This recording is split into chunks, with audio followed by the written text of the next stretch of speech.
2 కిలోమీటర్ల పొడుగు, సుమారు 400 కోట్ల రూపాయల ఖర్చు అయింది దీనికి.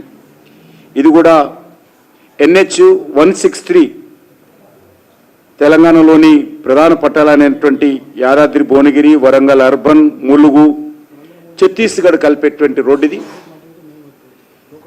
ఇది ఎన్టీ రామారావు గారు ముఖ్యమంత్రిగా ఉన్నప్పుడు ఈ నేషనల్ హైవే వైడనింగ్ చేయడం జరిగింది. అంబర్పేటలో 2 సైడ్స్ రిలీజియస్ సంబంధించినటువంటి గ్రేవ్ యార్డ్ కారణంగా ఈ రోడ్డు వైడనింగ్ అక్కడ ఆగిపోయింది. అనేక సంవత్సరాలుగా ఈ సమస్య పరిష్కారం కోసం నేను శాసనసభ్యుడు అయిన తర్వాత నితిన్ గడ్కరీ గారితో మాట్లాడి ప్రధానమంత్రి ఆదేశాలతో అక్కడ ఆ యొక్క గ్రేవ్ యార్డ్కి ఇబ్బంది లేకుండా ఫ్లైఓవర్ నిర్మాణానికి అంగీకరింపచేసి ప్రాజెక్టు శాంక్షన్ అయిన తర్వాత పనులు మొదలుపెట్టాము. కానీ రాష్ట్ర ప్రభుత్వం నుంచి భూసేకరణకు సంబంధించినటువంటి పనులు ఆలస్యం కావడము, ఇంకా 6 ప్రాంతాల్లో భూసేకరణ కాని కారణంగా అంబర్పేట ఫ్లైఓవర్ ఇంకా కొద్దిగా పెండింగ్లో ఉందనే విషయాన్ని ఈ సందర్భంగా మనవేస్తున్నాను.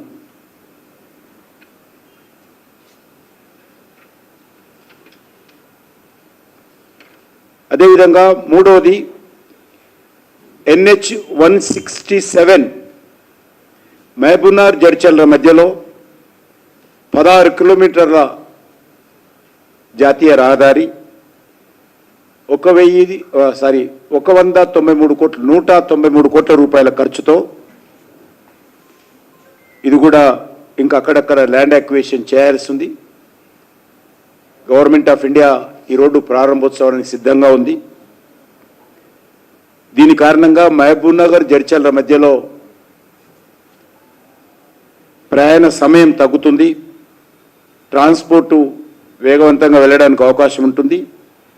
ఇది తెలంగాణ, ఏపీ, కర్ణాటక ఈ 3 రాష్ట్రాలకు కూడా పెరుగుతుంది. దాంతోపాటు టూరిజం సంబంధించి ఈ రోడ్డు అద్భుతంగా పూర్తయిపోతే నాగార్జునకొండ, సోమేశ్వర స్వామి వైల్డ్ లైఫ్ రిజర్వ్లకు కూడా టూరిస్టులకు లాభం చేకూరుతుంది. 4 అంటే 4కు సంబంధించినటువంటి ప్రాజెక్టు NH 167 అలీనగర్, మిర్యాలగూడ మధ్యలో 30 కిలోమీటర్ల రోడ్డు 220 కోట్ల రూపాయలతోటి ఈ రోడ్డు పూర్తి చేయడం జరిగింది. ఈ రోడ్డును విస్తరించాము, రీహాబిలిటేషన్ కూడా చేయాల్సి ఉంది. ఇది 100 కోట్లతో అయింది. కారిడార్ కనెక్టివిటీ దీంతో విజయవాడ, బెంగళూరు మధ్యలో, సూర్యాపేట, విజయవాడ, బెంగళూరు మధ్యలో మరి ప్రయాణ సమయం కూడా తగ్గుతుంది. అదేవిధంగా శ్రీశైలం వరకు కూడా వెళ్ళేటువంటి భక్తులకు కూడా జడ్చర్ల, సూర్యాపేట నుంచి ఉపయోగపడుతుంది. నెంబర్ 5 NH 565 నక్రకల్, నాగార్జున సాగర్ ఇది కూడా 81 కిలోమీటర్ల రోడ్డు 326 కోట్ల రూపాయలతోటి ఇది కూడా పూర్తి చేయాల్సి ఉంది. ఇంకా కొంత అక్కడక్కడ రాష్ట్ర ప్రభుత్వం ల్యాండ్ అక్విజిషన్ పనులు పూర్తి చేయాల్సి ఉంది. అది ఎంత తొందరగా పూర్తి చేస్తే ఇది కూడా ఇంకొక 6-7% వర్క్స్ పెండింగ్లో ఉన్నాయి ల్యాండ్ అక్విజిషన్ కారణంగా. అది తెలంగాణ, ఏపీ మధ్యలో కూడా కనెక్టివిటీ పెరగడానికి దోహదపడుతుంది ఈ రోడ్డు. నేషనల్ హైవే 65 ఇది 6వ రోడ్డు. తెలంగాణలోని హైదరాబాద్, పూణే మధ్యలో ఈ యొక్క ఫ్లైఓవర్ BHL దగ్గర నిర్మాణం చేయడం జరిగింది.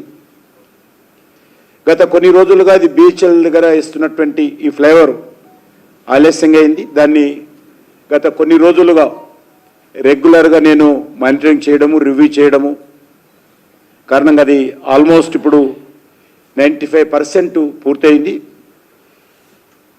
ఇది కూడా సుమారు 2 కిలోమీటర్ల ఫ్లైఓవరు 172 కోట్ల రూపాయలతోటి ఈ యొక్క జాతీయ రహదారికి సంబంధించినటువంటి ఫ్లైఓవర్ పూర్తి చేశాము. ప్రస్తుతము రోడ్డు సేఫ్టీ ఫండ్లు, street lights, road marking, junction వద్ద పనులు జరుగుతున్నాయి. ఇది వచ్చే నెల ఈ ఫ్లైఓవర్ పూర్తవుతుంది. బిహెచ్ఎల్ జంక్షన్ వద్ద ట్రాఫిక్ సమస్యలు పరిష్కారం అవుతాయి. ఎందుకంటే కూకట్పల్లి నుంచి హైదరాబాద్ జాతీయ రహదారి ఏదైతే ఉన్నదో కూకట్పల్లి టు పట్టంచెరు మధ్యలో బిహెచ్ఎల్ దగ్గర వస్తున్నటువంటి ఈ యొక్క ఫ్లైఓవర్ కారణంగా ప్రయాణికులకు చాలా ఇండస్ట్రియల్ ట్రాన్స్పోర్ట్ వాళ్ళకు కావచ్చు అందరికీ చాలా లాభం జరుగుతుంది. అదేవిధంగా సిగ్నల్ ఫ్రీగా కూడా బిహెచ్ఎల్ దగ్గర వెళ్ళొచ్చు. అదేవిధంగా 7 NH 365A ఇది కోదాడ నుంచి ఖమ్మం వెళ్ళేటువంటి నేషనల్ హైవే. ఇది కూడా మరి 31 కిలోమీటర్ల నేషనల్ హైవే. సుమారు 1,149 కోట్ల రూపాయల ఖర్చుతో 1,149 crores ఎక్స్పెండిచర్తో ఈ యొక్క మరి పనులు జరుగుతూ ఉన్నాయి. ఇది కూడా మరి కోదాడ, ఖమ్మం, వరంగల్, విజయవాడ ఇండస్ట్రియల్ కారిడార్ మధ్య ఏదైతే కనెక్టివిటీ పెరగడం కోసం టార్గెట్గా చేయడం జరిగింది. ఈ రకంగా ఈ 10 నేషనల్ హైవేస్ 173